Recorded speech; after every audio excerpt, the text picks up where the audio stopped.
Friends, कैसे हैं आप सभी। आइए आज मैं आपको एक छोटा रोमी और एक परी की कहानी सुनाता हूँ। एक सिरोया नामक शहर था जिसमें छोटा रोमी अपने मम्मी पापा और दीदी के साथ रहता था। रोमी के मम्मी पापा रोज़ ऑफिस जाते थे और रोमी उसकी दीदी के पास रहता था। एक दिन रोमी के मम्मी पापा को ऑफिस से आने में बहुत देर हो गई। उन्हें ऑफिस के कुछ ज़रूरी काम से ऑफिस में ज़्यादा देर रुकना पड़ा। रोमी और उसकी दीदी दोनों घर में अकेले थे। अंधेरा बहुत हो गया था। मम्मी पापा का इंतज़ार करते करते दीदी को नींद आने लगी।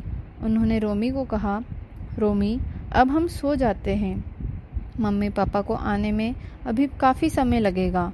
रोमी ने कहा, ठीक है दीदी, और वह दोनों कमरे की ओर चल दिए। दोनों कमरे में सोने के लिए चले गए। कुछ ही देर में दीदी को नींद लग गई, पर रोमी को नींद नहीं आ रही थी। वह बाहर कमरे की बालकनी में आकर बैठ गया और मम्मी पापा का इंतज़ार करता रहा। इंतज़ार करते समय उसकी नज़र आसमान पर पड़ी। उसने देखा कि चंदा मामा गोल और चमकदार दिखाई दे रहे हैं। तारे टिमटिमा रहे हैं। रोमी की आंखें दोबारा चंदा मामा पर टिक गई। उसने सोचा कि चंदा मामा के बीच कुछ चल रहा है। तभी अचानक आसमान चमकने लगा और सफ़ेद हो गया। तभी चंदा मामा में से एक सुंदर परी निकल कर आई। उस परी ने सफ़ेद रंग का गाउन पहना हुआ था। वह बहुत सुंदर लग रही थी। उसके मुकुट पर चमकता हुआ सितारा भी था। उसके दाहिने हाथ में एक जादू की छड़ी थी। वह सीधे रोमी की बालकनी में आई। उसने पूछा, छोटे बच्चे, तुम्हारा नाम क्या है? रोमी परी को देखकर हैरान हो गया और हकलाते हुए बोला, मेरा नाम रोमी है। आज मेरे मम्मी पापा ऑफिस में लेट हो गए हैं और मैं और मेरी दीदी दोनों घर पर अकेले हैं। दीदी सो गई है, मुझे नींद नहीं आ रही है। रोमी की बात सुनकर परी ने कहा, मेरा नाम एंजेला है। मैं एक परी हूँ। मैं स्वर्ग में रहती हूँ। मुझे पता है तुम उदास हो, अकेले हो, इसलिए मैं तुमसे मिलने आई हूँ। रोमी हैरान हो गया। उसने सोचा कि परी को कैसे पता है कि वह उदास है। लेकिन इससे पहले कि वह परी से कुछ पूछता, एंजेला ने पूछा, रोमी तुम्हारी पसंदीदा कविता कौन सी है?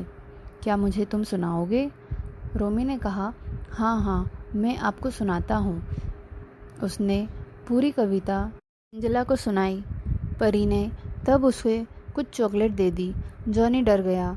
उसने एंजेला को चॉकलेट के लिए मना कर दिया। उसने कहा, मम्मी मुझे बहुत डांटेगी। वह चॉकलेट नहीं खाने देते क्योंकि दांत खराब हो जाते हैं। एंजेला ने जवाब दिया, वह सही कह रही है, चॉकलेट नहीं खाना चाहिए। अगर हम खाते हैं तो उसके बाद हमें अच्छे से दांतों को ब्रश करना चाहिए, जिससे कि दांतों के कीटाणु हट जाए। परी की बात सुनकर रोमी ने उससे चॉकलेट ले ली। वह दो विचारों में जूझ रहा था कि वह चॉकलेट खाए या ना खाए। तभी उसने अपने माता पिता को घर में आते हुए देखा और उसने परी को कहा, देखो मेरे मम्मी पापा आ गए हैं, आओ मैं तुम्हें उनसे मिलवाता हूँ। परी ने कहा, नहीं, तुम जाओ और मिलो, अब मेरा जाने का वक्त हो गया है। रोमी उदास हो गया और कहा, आप कहाँ जा रहे हो? आप मेरे पास थोड़ी देर और रुको।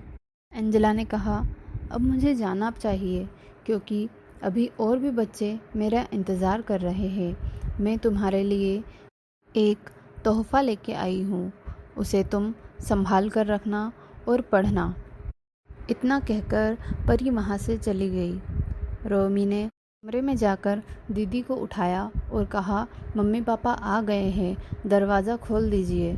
दोनों उठकर दरवाज़ा खोलने के लिए गए और रोमी अपने मम्मी पापा से गले मिलकर खूब ज़ोर ज़ोर से हंसने लगा। कहने लगा, आज मुझे एक परी मिलने आई थी। उसने मुझे एक तोहफ़ा भी दिया है। यह देखिए, मुझे वह परी बहुत अच्छी लगी। एंजेला ने जो तोहफ़ा दिया था वह एक किताब थी। उसने अपने माता पिता को वह किताब दी और कहा, मुझे आप इसमें से रोज़ कहानी सुनाइएगा।